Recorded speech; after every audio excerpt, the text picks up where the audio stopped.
What's up, guys? Welcome back to the next video in what I'm calling the 7-Figure Launchpad series. This is where we're going to do some deep dive whiteboard action where we go into frameworks that you can use to plug into your business right now to help you go from $10,000 a month to $100,000 a month, or $100,000 to $1 million, or $1 million to $10 million. That'd be pretty cool, right?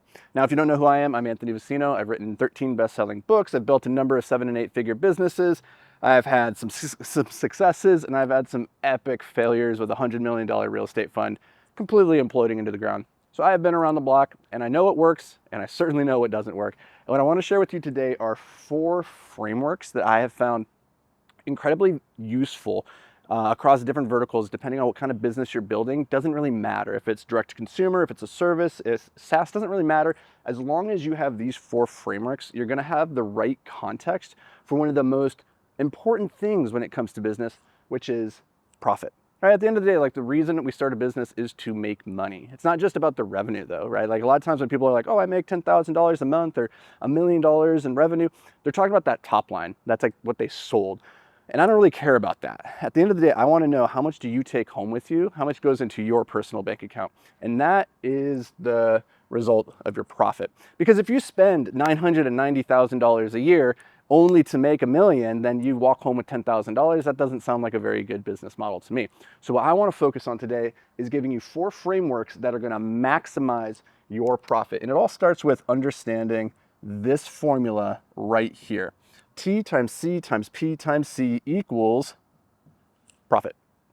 That is traffic times conversion times price times churn. So what I'm going to do today is I'm going to break down 4 different frameworks that are going to help you get more traffic, convert the traffic that you have, charge more, and keep your customers longer, happier, increase your lifetime value. We're going to do that by first breaking down what I call the character diamond. This is going to be a marketing framework. This is going to help you get more traffic, more leads, people coming to you wanting to do business with you. There's a lot of different ways that we could do this. You could do organic content, you could do paid content, but at the core of it all, what I find to be one of the highest levers that you have to pull to decrease your ad spend or increase your conversion rates downstream is to have a character, a person that your audience resonates with, they like, and they want to do business with. So that means that we need to turn you into a compelling character that people want to learn more about. They want to do business with you because people do business with people. So first framework we're going to dive into is the character diamond to figure out how you can craft a compelling character around you. Next, we're going to focus on conversion, and this is sales. All right, so we start with marketing, get leads. Now we need to convert those leads into customers. That's all about sales. Now, in a previous video and another training that we did, I broke down the 7-figure sales script. That, I would highly recommend you go watch that video and ingrain it into your brain, because that script will make you more money if you follow it in every single one of your sales calls. But what I want to go is one level higher. That's very tactical training where we go, say this at this point to do this for this reason, right? In this one, I want to go one level higher, go strategic, so you can understand the why behind the what. So not just what to do, but why it's important. Because once you operate on that strategic level, that higher level understanding of the theory behind what you're doing, the more you're able to take these pieces and apply them outside of context. So it's not just dependent on me giving you an example for you to be like, okay, I understand how that particular example works. Once you understand the building blocks, the fundamentals, the first principles, you can rebuild the examples for yourself and then find the practical applications within your business in real time without needing my help. So, and at the end of the day, like, the reason I make these videos is so that you can get my lessons without the scars. You can build a successful business that maximizes your return on life, and you don't have to go through the school of hard knocks and pay quite the expensive tuition that I've paid. Now, this is all free, right? Like, you should hit subscribe to this channel and you should watch all the videos. We put out like 850 videos on this channel, diving into everything that you need to know to be successful as an entrepreneur.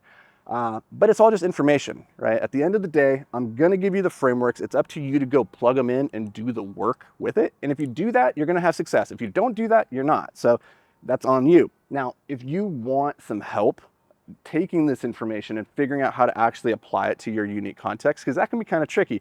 It can be one thing to know the character diamond, the frame game. Like, it's one thing to know it, but then how do you apply it to your unique situation that can be tricky. So if you want help with that, stick around. I'll tell you some ways that I might be able to help you with the implementation. But first, the frame game is all around understanding the 6 weapons of influence. I'm going to break that down here in just a second, but let's go to the next framework that we're going to dive into. That is price. And price is the most powerful lever that you have for impacting your down the stream profitability. The reason it's the most impactful is because when you want to increase your marketing, you increase your leads, you got to go do something. You got to do work. To increase your conversions, you got to go do something. You got to actually be better at the thing that you're doing. To increase your price, you just have to like put a number into a spreadsheet and then deliver. You don't have to do anything. And just like that, you can increase your margins. You can increase your profitability with nothing more than just saying, instead of saying it's $100, it's $150. It's like the easiest, most high leverage way to change the profitability of your company. And so what we're going to talk about is 4 different ways to price your product, because if price is the most powerful lever that we have available to us, we need to have a very calculated scientific way of determining what is the optimal price to be charging. And there's 4 different ways that people typically do this. 3 of those 4 ways are completely wrong. Stay tuned, I'll tell you which ones they are, and I'll tell you which one is the right one. And then what we're gonna do, and by the way, this one right here, this is product, right? Up here, we got marketing, here we got sales, this is product, and then we move to the customer success blueprint. And this is operations. This is all about your ability to actually deliver on the promise that you made. It's one thing to like tell somebody, I'm going to help you make $1 million. It's another thing to say like, this thing's going to help you lose 15 pounds, right? It's another thing to actually deliver the results. And that's going to be the most powerful marketing ultimately that you have down the stream. Because if you can get people results, if you can help somebody lose 15 pounds in 90 days, they're going to tell their friends. Their friends are going to come to you wanting to lose weight. Makes the marketing, makes the sales, makes everything a whole lot easier. But it's dependent on your ability to actually make your customers successful. So what we're going to do is we're going to break down the customer success blueprint, which is all about defining, quantifying, and then amplifying. And you're going to take this, you're going to plug it into your business. You're going to have happy customers, 5-star reviews. That's fantastic. Makes it easier to upsell them. Makes it easier to get referrals from them and testimonials from them. And this is a flywheel that just spins faster and faster and faster. Huzzah. So let's go to the whiteboard. Okay, so the formula, just to review, is traffic times conversion times price times churn. If we can get more traffic, we can convert a higher percentage of that traffic, we can charge more per customer, and we can decrease the churn, or increase the lifetime value of that customer, we're gonna make more money. That's awesome. That's what we're doing business for, right? So the very first thing I want to talk about is how to get more traffic. And we're gonna do that by working out our character compass. Our character compass. And I'm going to do my best to draw this shape, though I am by no means an artist. So it's going to be not terribly great. Oh, that was pretty good. Okay, huzzah. Leave me a like if you thought that was a pretty good star, for a 12-year-old. Anywho, so the thing to understand about business is a whole lot of ways that we can get traffic, a whole lot of people that are aware of our product. And that's the critical thing, because we can't save souls in an empty church. If people don't know you exist, you cannot help them with your product or your service. So we got to make people aware that you exist. But once they acknowledge you, you've created your organic content, you've created your paid ads, and I have done plenty of videos on this in the other 7-figure Launchpad videos. So go watch those if you want to see funnel vision, if you want to see the magnetic marketing machine, go watch those videos. We'll put links in the description. They might even pop up on the screen here. But at the core, what I really want you to understand is that people do business with people.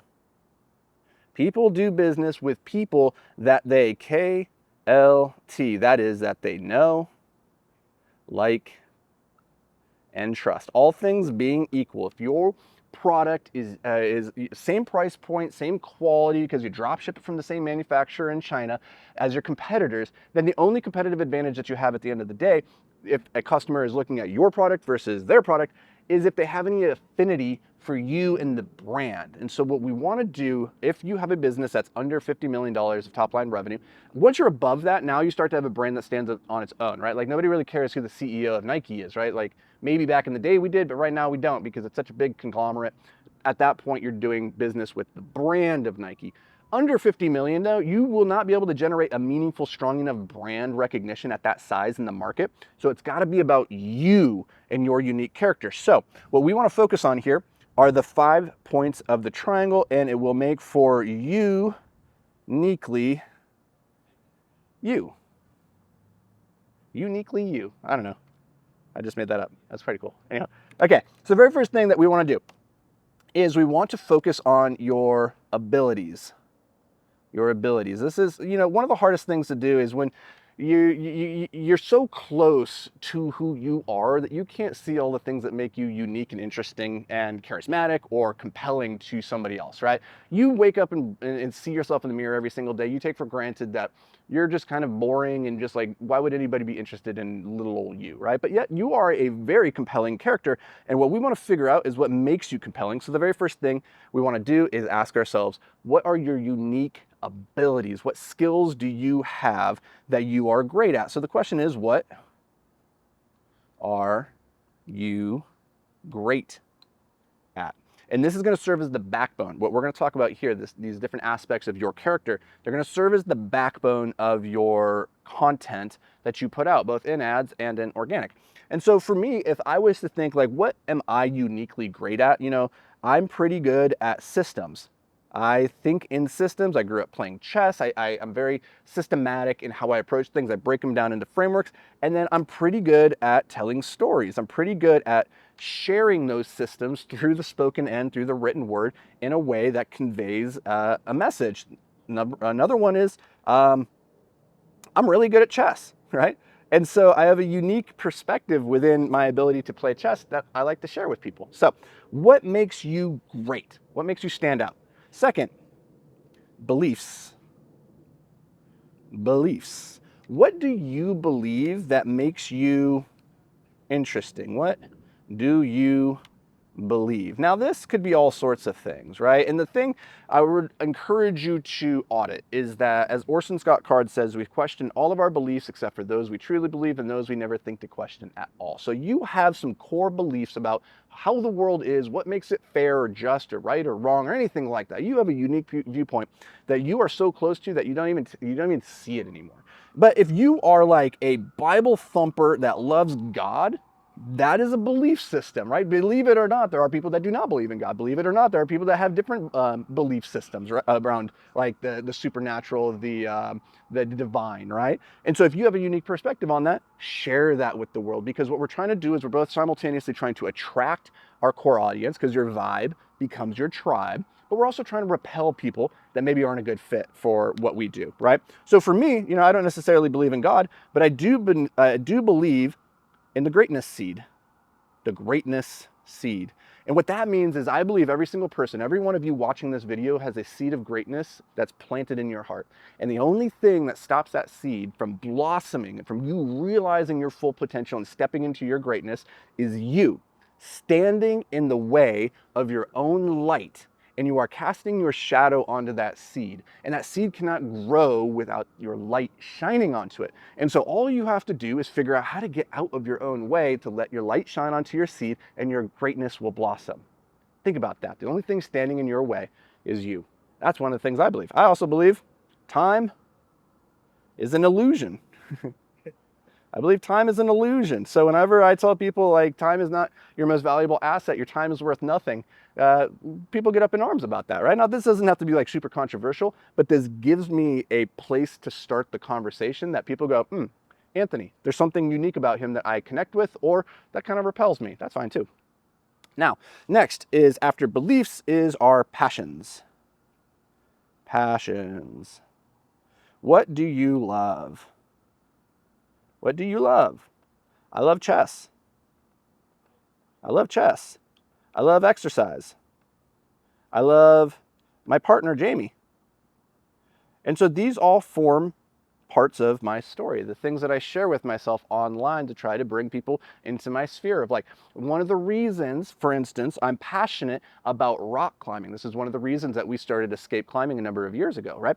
We wanted to get as many hands-on holds as possible because we have seen both the positive physical and emotional benefits that come from rock climbing. And so I shared every single day experiences from my rock climbing past where, I was a professional rock climber for a hot minute. I would share those stories every single day to try and inspire both people who were rock climbers to go out and keep rock climbing, but also to bring new people in to say, I've never tried that before. Maybe I should give this a shot because this guy seems pretty damn passionate about it, right? So your passion can be the magnet. Next, your habits. I think it was Will Durant. He said, what did he say? Success, habits. No, what did he say? Excellence is. What? I can't remember. I just butcher is really good. Somebody in the comments, put down below, what did Will Durant say about excellence and being a habit? Anyway, the short of it was that excellence in his determination is a habit, right? What you do on a daily basis that makes you unique. And this is one of my favorite things to share. And from a content perspective is like, what are the daily habits that you execute? So what are daily habits that have enabled you to be successful? Because everybody has habits. Like, you are the results of the things that you do on a day-by-day basis. Those either are moving you forward towards your goals or they're moving you away from your goals. You as an entrepreneur, as somebody who's built a business, and if you're watching this, you've probably done at least $10,000 a month, right? Like, what are the things that have enabled you to be successful? Take those and share them with the world. That becomes part of your unique character compass. That could be, maybe you like cold plunges, right? Maybe you do a cold plunge every day. Maybe you journal every day. Maybe you're weird and you go sun gazing every day. I don't know. Like, what makes you unique? That's you. That you tell me. I'm curious. I'm sitting here. I'm waiting to know. But like, the more I know about you and the multifaceted person that you are, the more likely I am to know, like, and trust you. Now, here's the other thing: is like, I don't even need to like you per se. But if I know you and I can trust you, that might be enough for me to want to do business with you. I don't have to agree with everything that you say, right? Like, your experiences, you might believe in God. I don't necessarily believe in God. Doesn't mean it's going to preclude me from working with you, but I know what you stand for and I can trust that you stand behind it because you actually shared it with me. Last, it's really easy to share all of our victories, all the things that make us really unique and awesome. A little bit harder to share our vices, our kryptonites, right? This is how I like to put it. It's like, what is your kryptonite? For me, I mean, there's a lot. I have a lot of kryptonite, but one of the big ones is that I'm a time wizard, which means I'm time blind. I have ADHD, and I have this belief that I can leave 5 minutes before an appointment that's across town, and I know it's going to take me 20 minutes to get there. I have this belief that if I leave 5 minutes before that meeting, I can get there in time. Like, it's a problem, right? Other kryptonite is that I have a really addictive personality. And so I fall down like these video game rabbit holes really hard. And in the past, this was a massive issue. I was a very competitive gamer, and I pretty much ruined the early part of my 20s because I could not break that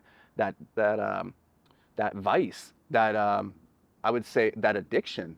And it's actually something I still struggle with in a lot of ways. But share your vices, share the things that make you, vulnerable, because vulnerability is one of the most powerful ways to build connection. For the most part, we don't care what you've accomplished. We care what you've overcome.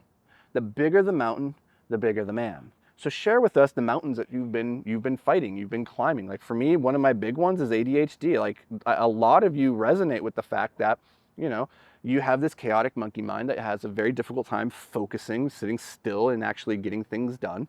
And for a long time, that made me feel a little bit of ashamed, right? Like, this feeling of like, I'm not as good as everybody else. I have this problem because I can't sit still and focus, but everybody else doesn't seem to have the same issue.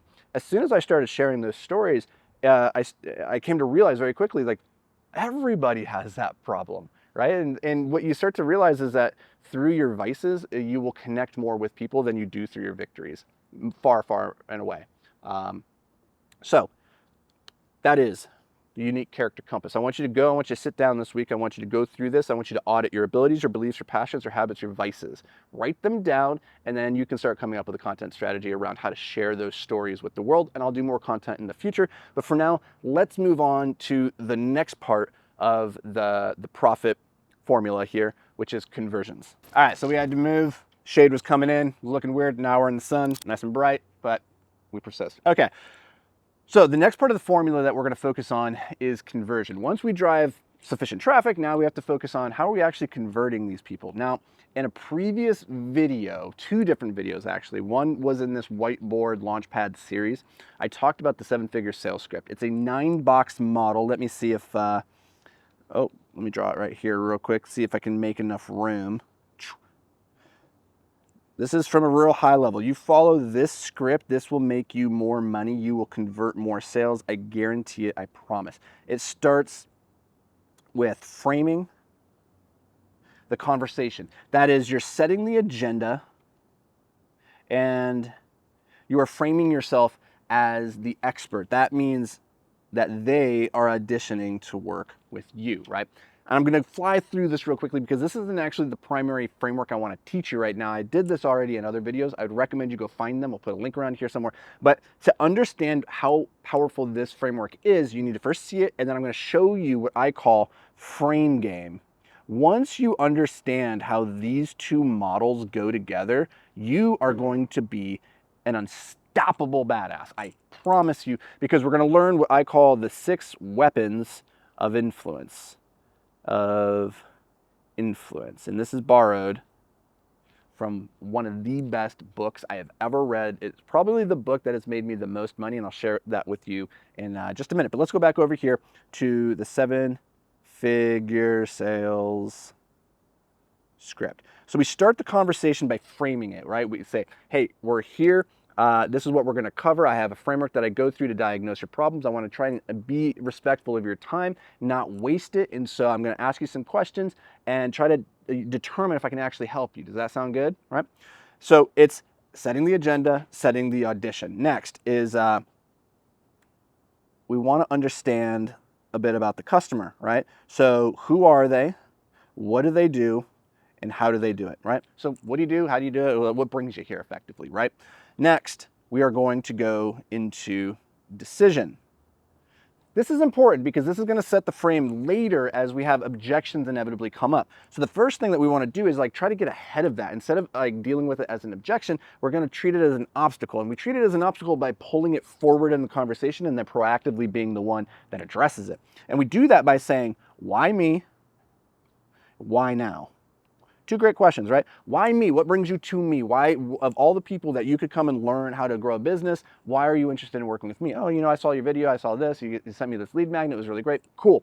Or they just come and say, I got hit with your ad, I have no clue who you are, you look no different than any other Tom, Dick, and Harry, and I thought I'd just, you know, hop in here and see what you got to say. Cool, that also helps frame the rest of the conversation, but I want to know how you came about to be here, right? Next is why now? Why is this such an important problem that you want to solve right this instant that you've determined now is the time to hop on a call, right? You didn't just think like out of the blue this morning, I want to hop on a sales call and collect some more information. There was something that incited you to say right now is going to be the moment that I actually take action. So why now? And this is going to be important later if they say, I need to think about this. I need more time. I don't know if now is a good time. You go, wait, you told me earlier it was a good time, right? We already addressed that. Now you're lying to me. And we'll address that too when we talk about the weapons of influence. Bear with me. Next, we're going to talk about results. Okay, where do you want to be in the future, right? What's the future state that we are currently desiring, right? If you sell a weight loss program, where do you want to be? Okay, well, in 90 days, I'd like to have lost 15 pounds. I'd like to have shredded abs. I'd like to have a big booty, right? Like all these things. Cool. Paint that picture. Where are we trying to get to? Next, what is your current reality? Where are you currently? Well, I'm 15 pounds overweight. I'm at 170. I want to be at 155. I have one pack, and I have a fat ass. It's not the good kind of fat ass, right? So like that's where I'm working with currently. Sweet. Next, what are your roadblocks? What's standing between your current reality and your desired reality, right? So what is in the way? This is powerful because the more we can get them to list off all the things that are standing in the way, we're then going to take that, we're going to reflect it back to them later when we get down to here. But first, once we've collected this information, and this is all about stretching the gap. Stretch the gap between where they are currently, where they want to be. And the more painful we can make that gap between their current reality and the future that they'd like, the more painful we can make that, the more likely they are to want to alleviate that pain. Because we only ever do things to either move towards pleasure or away from pain, right? Pain is a powerful motivator, but we really want to make sure that they feel the pain of not having the thing that you have to offer. Now, once we know what their what their future state looks like that they desire, their current reality, the roadblock standing between them. Now we're going to explain to them our model, how it is that we do what we do, why it works, right? Here's the process that we go through to help our customers lose 15 pounds, 60 days or less, get shredded abs and a big booty, right? This is our unique mechanism. And you focus your features down here to reflect the obstacles that they articulated to you in the roadblocks. That way, it is as though you're entering the conversation that's already occurring inside their mind. They're like, oh yeah, that is the thing that's standing in my way. I don't have enough time. I'm worried about my kids, and like, they are always, I have to feed them what's convenient, and a lot of times I start snacking on that too. Next thing I know, I'm off my nutrition plan. Sweet. Okay, so our plan is actually geared around making sure that doesn't happen, right? Sweet. That sounds like you have exactly the thing I need. Next then is you make the offer, right? This is the actual offer. It costs this for this amount of time, right? And here's how it works. And then finally, you enroll them. So should we get started?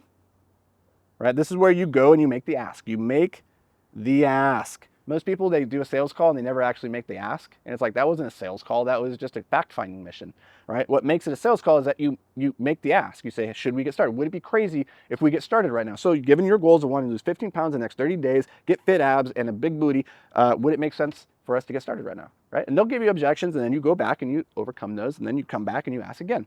That is a 7-figure sales script in a real quick nutshell. I encourage you to go deeper into this training, because for my paid clients at Beyond the Apex, in the Beyond the Apex Accelerator, we spend an entire hour and a half just on this one model. And so you can go incredibly deep on this. And by the way, if you are wanting help implementing this stuff, this is where I can help, right? Go to beyondtheapex.com. We run a group coaching program for 6- and 7-figure entrepreneurs that are trying to make the jump to 7 and 8 figures and beyond, but they don't have the systems, they don't have the support, they don't really know what the constraint is in the business, and they don't necessarily have the SOPs to instantly plug in and get fast results. That's where we come in. We help you identify what's the constraint, what's actually holding you back. Is it a marketing problem, sales problem, operations problem, a product problem, or a systems problem? And then we give you the systems. Plug it in, good to go. We meet every week. You work with me directly, and I will crack the hood of your engine, and we will figure out what needs to happen to turbocharge it. If that's you, and again, if you're not doing at least $10,000 a month in your business, $100,000 of revenue top line per year, it's not a good fit. Like it's a big investment. I am not cheap because I'm very good at what I do. If you want that help, go to beyondtheapex.com, apply, and if it's a good fit, I'll reach out, we'll have a conversation, and we'd love to have you. If not, just make sure you subscribe to this channel. Go to the newsletter. That would be an incredibly valuable resource for you. Honestly, if you're at a place where you can't quite afford coaching and that like more individualized, personalized attention, go to anthonyvicino.com/newsletter. That's down in the description as well. Sign up for that, because every week I send an email breaking down one of these frameworks, and then you can take that, you can plug it right into your business for free. For free, you have nothing to lose. So go sign up for that. Anywho, that is the 7-figure sales script. Now let's talk about, oh, my pen is dying. Maybe I gotta go slower. Nice and squeaky. All right. Okay, so next we're gonna talk about the frame game. And what this is gonna do is it's gonna teach us the 6 weapons of influence. And this is based off the book by Robert Cialdini called Influence, the Psychology of Persuasion. At the end of the day, influence, it's not about manipulation. Influence is the ability to pull people towards you, not to push them towards an agenda. It's to make them see that your product, your service, the thing that you're offering is in their best interest, right? So what we're gonna do is we are going to break down all of the different weapons of influence, and then we're gonna map them over to the 7-figure sales script so you can see when we're using each one of these and in which way. That way, you understand this sales script as you're going through it. What is the foundational purpose, like the first principle, core psychological principle that you should be trying to execute? So the very first one is liking. Again, we talked about this before, KLT. People will do business with people they know, like, trust. If they like you, they're more likely to buy from you. So be a person that is likable, to be enjoyable. So at the beginning of our conversation, when we are framing, when we first get on a sales call with somebody, we are trying to get them to like us as quickly as possible. Now, the mistake that a lot of new salespeople will make is they spend way too long trying to build rapport.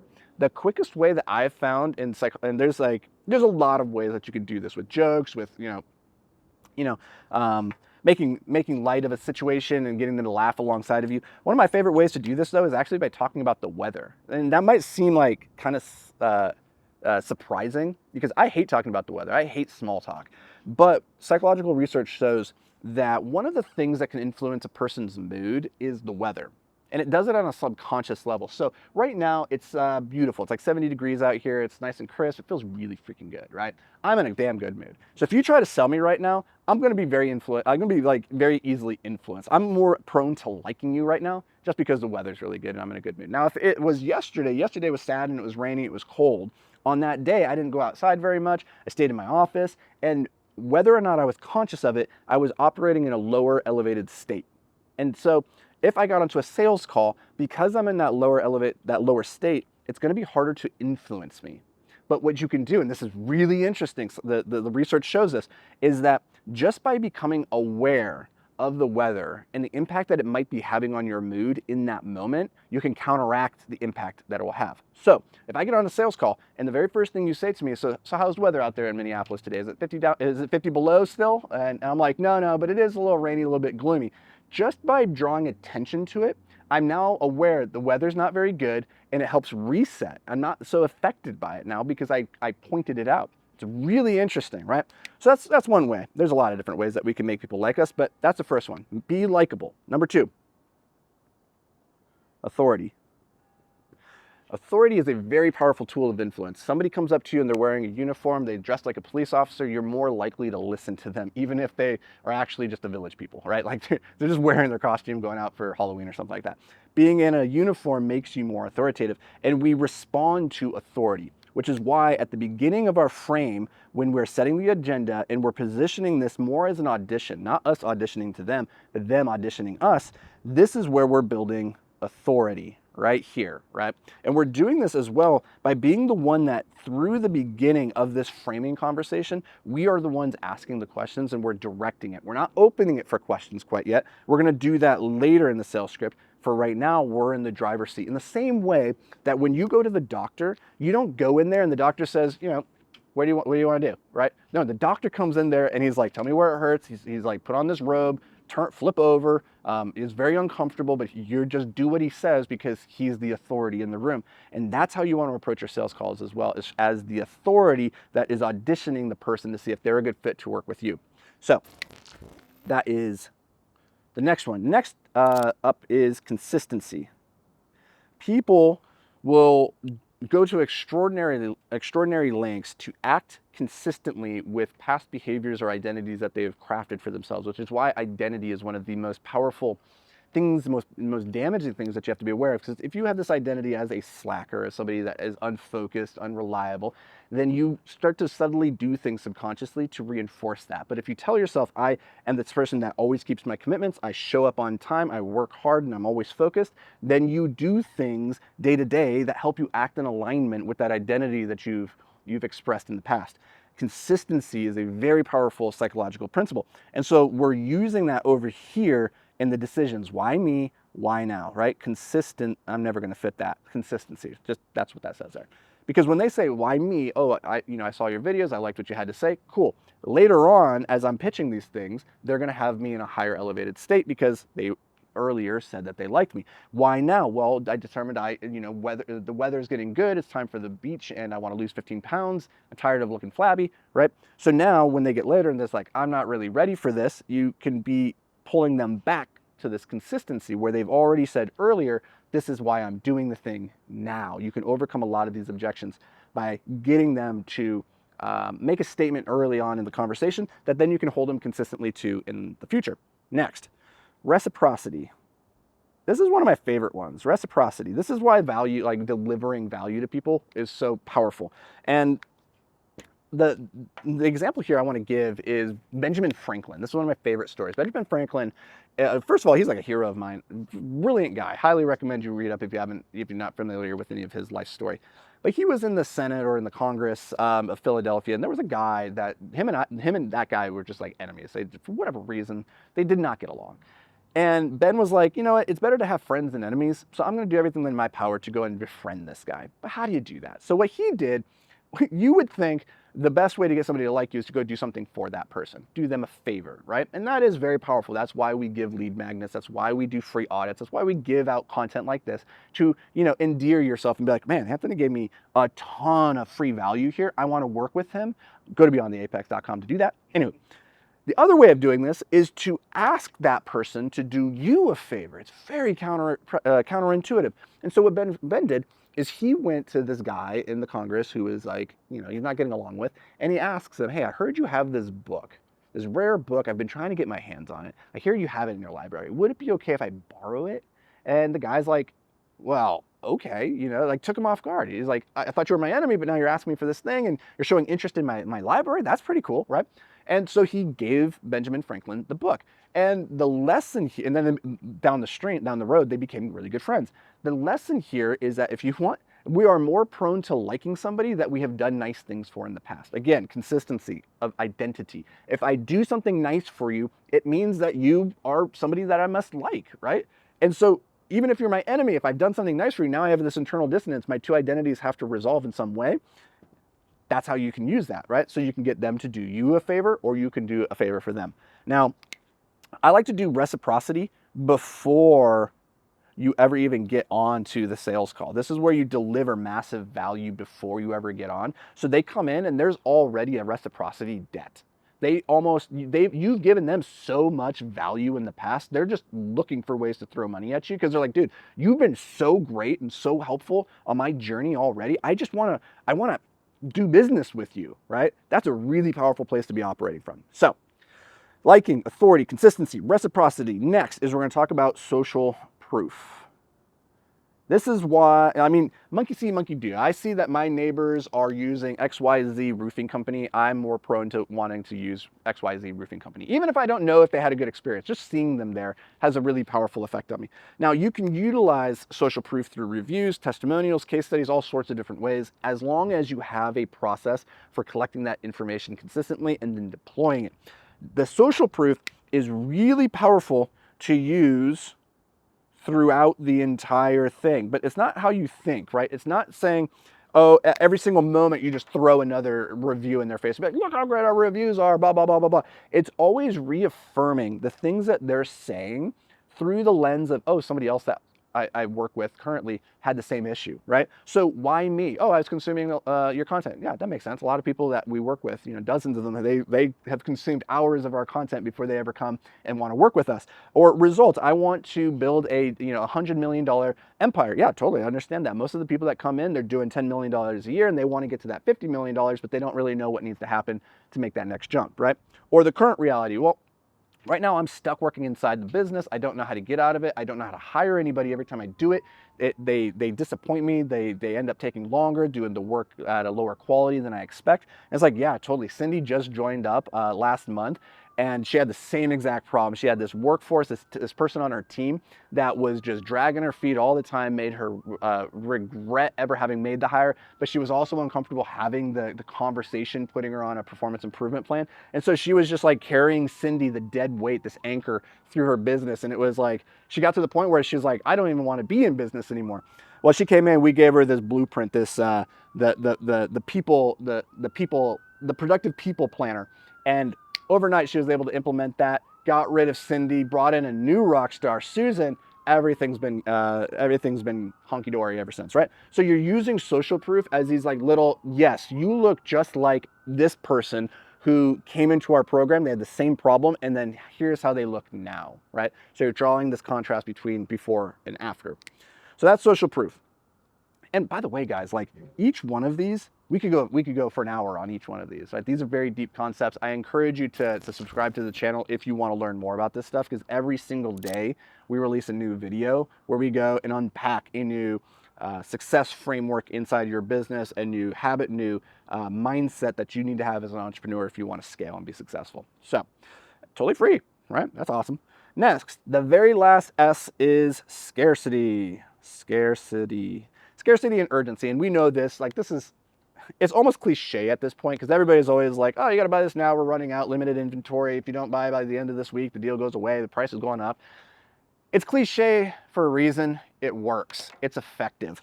And so what you really want to do is down here in this offer is you want to build in scarcity and urgency by saying, hey, listen, I want to work with you. I think you're a great fit for the program, and we want to reward people who make decisions and take action.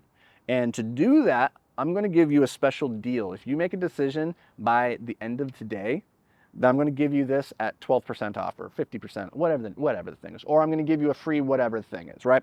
Give them an incentive to do it right then. The key here is that it has to be true scarcity. Nothing pisses me off more than fake urgency where it's like, this deal's going away in 24 hours and you come back to their website the next day and it's there again. You're like, this isn't fake. This isn't real scarcity. It's not real urgency. You're just saying the words and it's bullshit. So never do that. That's a really good way to just destroy your credibility, destroy your authenticity. And honestly, at the end of the day, you want people to know, like, and trust you. You violate this. Trust is the hardest thing to build. It's the easiest thing to lose. That fake scarcity, easy way to lose it. Don't take the risk. All right, so that's frame game. That's going to help us get more conversions, increase the conversions that we have. Next, I want to talk about the pricing prism. All right, time to move on to the highest lever in the profit formula. That is price. We're going to talk about the pricing prism. And like I said at the beginning of this video, price is the highest powered lever that you have to pull because it's completely free. You just change the number. You can be charging more. This is a terrible prism, by the way. Again, I'm a 12-year-old artist. If you like this, if you thought that was a good, just give me some love down in the comments. Give me a little bit of support. I do really well with positive feedback. Anywho, pricing, this looks like a kite. That's not even a real prism. Anyway, so pricing is the most powerful lever because I can just go, you know, if right now I'm charging $100, I could just make that $110 on my next sales call. And just like that, I made more money. In every other thing that we talk about in terms of increasing traffic, increasing conversions, or decreasing churn, you actually got to do work. Whereas this is free money just by changing the number. Now, I'm not saying you should just go charge like ever higher numbers because that's not going to work. At a certain point, you're going to kill the number of conversions that you actually get. But what I found is, despite how powerful pricing is, people, when I talk to entrepreneurs and like work through their businesses and the issues that they have from a profitability standpoint, what I find over and over is that they don't have a scientific or any kind of systematic way of approaching pricing, which is really, really surprising. There's a great book called Confessions of a Pricing Man.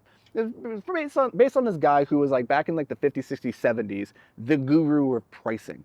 And what he was talking about is how back then, like nobody even studied pricing at any kind of level. And he would work with these Fortune 500 companies doing billions of dollars, and how just a slight shift in pricing principles would have massive downstream ramifications, but yet nobody was really studying it or doing anything with it beyond just kind of willy-nilly changing numbers and seeing what would happen. And so he brought a more systematic approach to the process, and he found, hey, we can increase the profitability of your businesses by executing these formulas. Now, you imagine that if a Fortune 500 company isn't really treating their pricing at such a sophisticated level, then you have to assume most seven-figure entrepreneurs, most six-figure entrepreneurs, they aren't either. Like, you probably just threw a dart at the wall and said, that's the price, right? Like, how did you determine your price? It probably wasn't an ultra-scientific method. It was probably one of these four, and unfortunately, three of these four are the wrong four. So first is competitor. You probably went to a competitor's pricing, and you said, this is what they charge. Therefore, I will charge roughly the same. Industry standard, right? That's where industry standards come into play. Now, the problem with this is that your competitor probably did not have a scientific method for determining their price either. They probably just went off the person to their left And the person to their left is like a game of telephone. Next thing you know, it's like, why do we charge this? It's like, because he did and they did. You get the answer. It's the way it's always been done. That's a terrible way to determine the price elasticity of the market. So that's the first way that people will do. The second way, if you're a little bit more sophisticated, is you will do COGS plus margin. COGS is your cost of goods, and then you tack on an arbitrary margin on top of this. I'm going to tell you a story about how I really screwed the pooch on this one when I was at Escape Climbing. Like, we were idiots, because this is how we baselined our products, our pricing, and we did not realize that we were idiots until we made some tweaks, and then it was very clear that we had left a lot of money on the table. I'm going to tell you that story. I'm going to do some math and show you how much money we left on the table in a second, but let me talk about the other two methods real quick. COGS plus margin is, hey, if it costs you $25 to make this thing and you would like to make a 40% margin, then you just tack on 40% margin on top of that $25. What's that number come out to that you would need to have to get to that number? And that's your new price, right? And so, for easy math, if it's $100, and your margin is, let's say, 40%, then, I guess I'm doing this the wrong way. This would be $40 profit if this is your price, and you're operating at a 40% margin. That means your COGS comprise 60%, right? So that's $60 of that 100. You want to figure out, what's your cost of good, what's the margin that you're aiming for, reverse engineer the math. That's how you come to the number. That's how we did it at Escape Climbing. We thought we were sophisticated. We thought we were smart. You know what the problem with this method is? How do you determine what your margin is? Again, it's a dart that you just threw at the wall. In the same way that you're trying to figure out what your price is, you just arbitrarily depended on a margin. You just thought, oh, we'd like to make 40%. Based on what?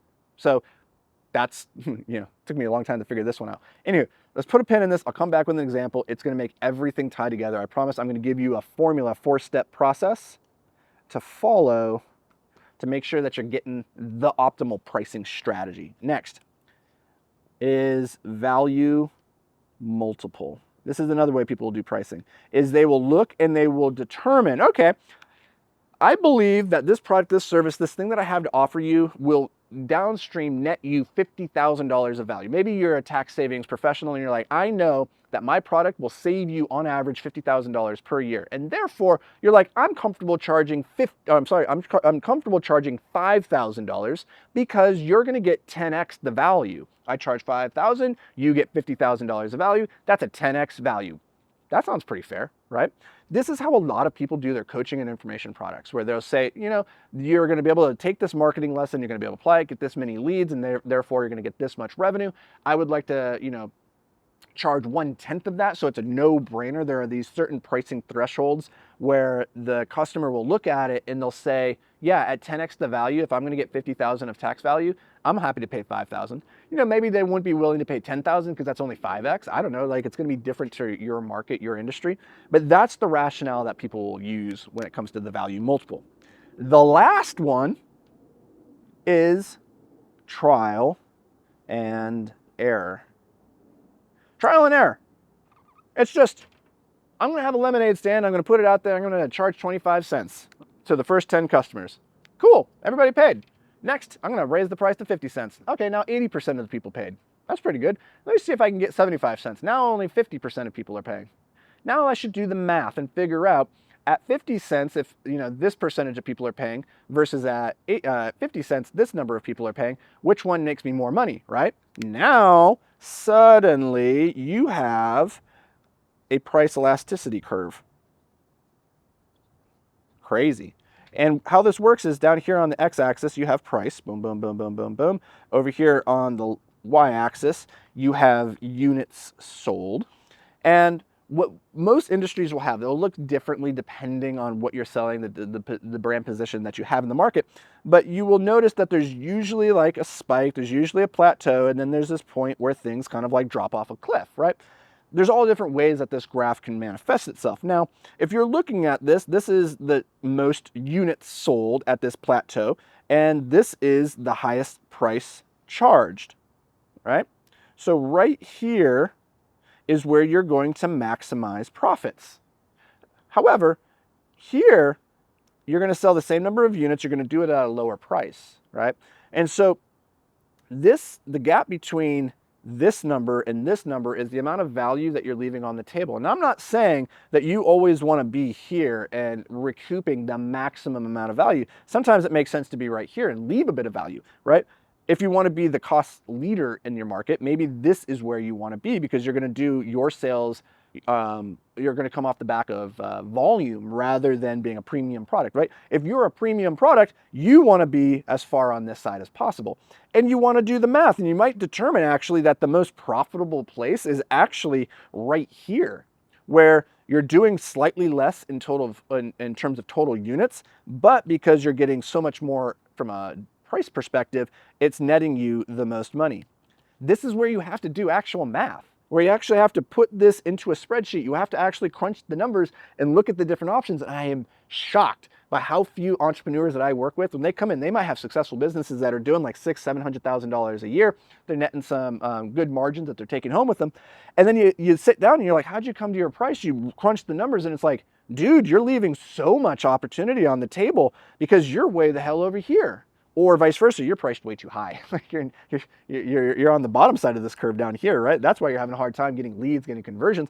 You're just charging too much. So here's the big mistake that we made at Escape Climbing. I want to tell you this story to really drive this home because I just didn't understand this at the beginning of my journey, how impactful this was. We came in, we were a manufacturing environment, we produced these polyurethane widgets, right? Rock climbing holds.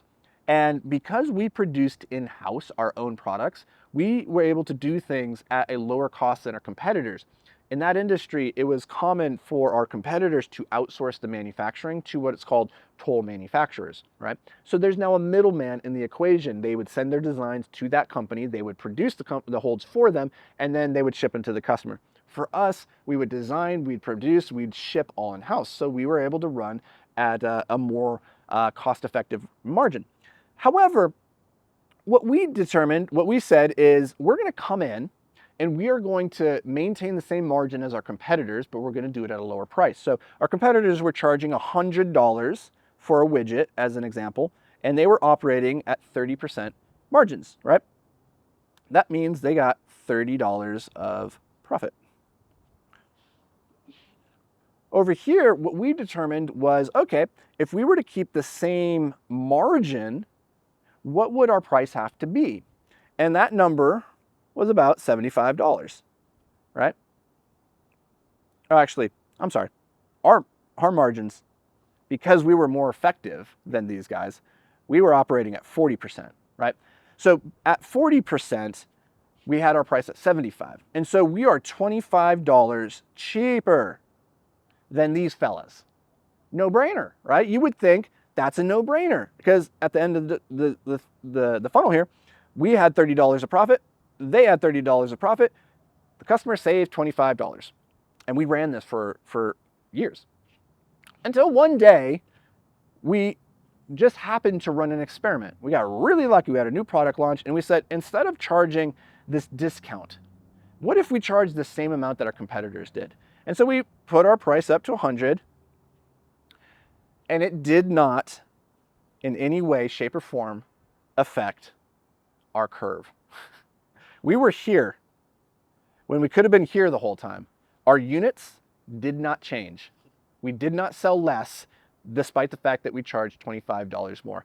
Because in that industry, what we came to realize is that the consumer didn't care. The consumer didn't know the difference between a $75 and $100. If everybody else is at 100 and yours is at 75, they just assumed it was an inferior product. And for the most part, the people who were doing the large purchasing decisions in that industry, they weren't the ones that actually controlled the money. They were like this beatnik dirtbag rock climber who was in charge of a budget to buy holds for the gym. And he's like, I don't know what the difference of like a $10,000 budget to this guy was like $1 million, right?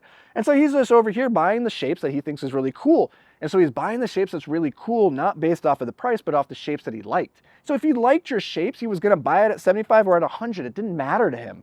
And so overnight, we increased our price up to 100. Our profit went to 40. Our margins, stayed the same, but our profit just skyrocketed from 30 to 40.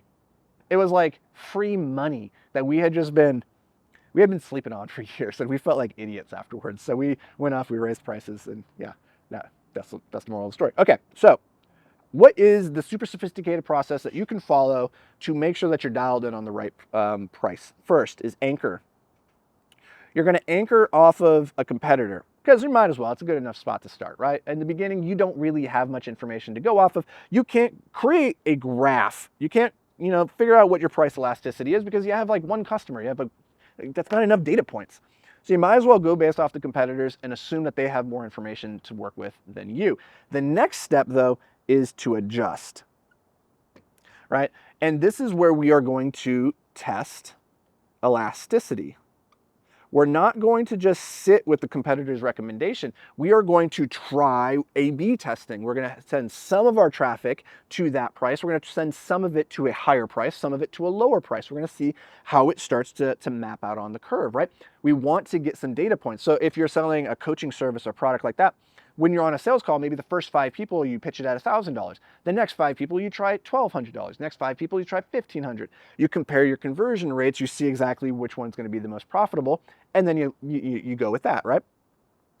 And that is the analyze phase, by the way. What I just broke down there is where you are actually crunching the numbers to determine what is actually going to make you the most money. You don't just go with your gut feeling. You don't just throw a dart. You don't just set the price once and then leave it. You should be testing your price constantly. There is a direct correlation between the frequency of testing your price and the amount of profitability your company has. That's not from me. That is from research. It is shown at this point to be true. The companies that test their price the most frequently incur the most profit.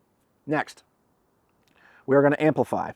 So once we've anchored, once we've adjusted and analyzed, we are then going to amplify by maximizing our price points through the psychology of pricing. And this is where we understand price thresholds and bundling strategies. I'm not going to get into that in this video. Just know this is very, very important. It's the last step. If you want help with this, beyondtheapex.com. If you're doing $10,000 to $1 million per month, you want help going to that next level, 10xing, this will help you do that. This is like the shortest path. So go to Beyond the Apex and apply. I'd love to potentially work with you. I think that'd be really rad. Otherwise, again, just keep subscribing to the channel. Just subscribe over and over and over. Let me know down in the comments, by the way, what are you finding useful for? What do you like? What have you heard so far? What's resonated? What do you realize based off of what we've covered up to this point that you need to work on inside your business? Put it down in the comments. I'll reach out and see if there's maybe some free resources I can hook you up with. Now, let's move on to the fourth and final framework that we're going to discuss today, which is the customer success blueprint. All right, so the fourth framework that I want to cover in terms of the profit formula. Again, we drive traffic, we increase our conversion rate, we increase our pricing, and we decrease our churn. Churn is the rate at which people leave your business, whether that's a reoccurring or a recurring charge. Now, that's all going to stem based off of the quality of the customer experience at the end of the day. And so this final framework is potentially the most important at the end of the day, because if you cannot get your customers success, if the product or service you're selling to them doesn't do what you say, you're not going to be in business for very long. Because what's going to happen is you're going to bring people in, you're going to have your marketing wheel, you're going to increase your conversions, you're going to get people in at the optimum price point, and they're not going to get the result. And so they're not going to come back. They're not going to buy the next product. They're not going to refer you to their friend. They're in fact going to potentially leave you a bad review, potentially a bad referral. If a friend says, hey, have you worked with so-and-so before? And they're like, yeah, I wouldn't really recommend it. You're now starting to work compounding interest against you, right? And so you can't even see the effects of having a bad product for the most part, because most people are generally pretty nice, and they're not going to just tear you apart in the reviews, which is nice of them, but it also doesn't give you often an accurate perspective of like how good of an experience did your customers actually have. And so I believe the best marketing is a great product, a great experience, and delivering that to a customer is surprisingly easy and surprisingly hard. Surprisingly hard in that you gotta care, you gotta do it with intention. Surprisingly easy that if you do care and you do bring intention, then the steps you have to follow are relatively simple for your customers to realize success. Huzzah, right? So there's 3 sides of the customer success blueprint. I'm just going to lay it out here really quick for you, but this is a framework that goes incredibly deep. This is all about like delivering a world-class experience to your customers. I can't do this justice in the next 10, 15, 20 minutes. And we've already covered a lot of ground here. So what I would recommend is that you leave a comment down below, success. Leave that one word, and I'll have somebody on my team reach out and hook you up with a more in-depth training that's specifically around how to orchestrate a world-class customer experience. One book, real quickly, that I would recommend is a book called Radical Hospitality. Wait, is it Radical Hospitality, or is it Unreasonable? Something about hospitality. I will find this and put it in the description, or maybe a news. You can find it and have it pop up on the screen somewhere here for you. This is a fantastic book that will help you get in the right mindset of over-delivering on your customer's experience. And that's critical, because if you can under-promise and over-deliver on your customer's experience, you are going to grow like gangbusters, I promise. But if you consistently over-promise, under-deliver, you're dead. You're dead in the water, and there's not much I can do for you, and you should feel bad about yourself because you are selling something that doesn't actually get people the results, right? It would be like selling somebody the cure to cancer, and then they're like, you know what, it didn't work. Or it kind of worked, but it didn't work enough, right? Like, you should feel terrible about that. The price of selling something you don't believe in, something that doesn't actually work, the price of that is your soul.